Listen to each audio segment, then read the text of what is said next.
Ug kung kani akong baruganan, maunay hinungdan sa akong kapalaran. Dili ko mahadlok, dili mo hunong, kay para ni sa katawhan, para ninyo tanan. Kung kani akong pakikrisok, so be it, bisan tuod kinabuhi ang baylo.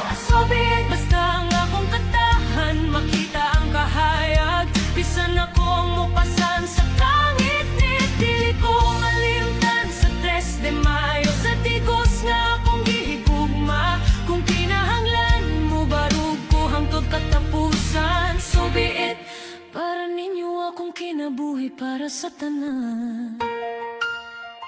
Kaning mga lagad ka nga pabor sa katawhan, mubarog jud ka, kay mao man ni rason nga naata diri.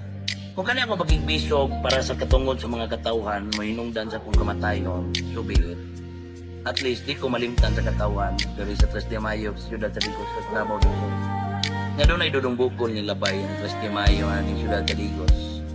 Kani barog para sa ilang katungod. Kung kini nga tingog mawala ni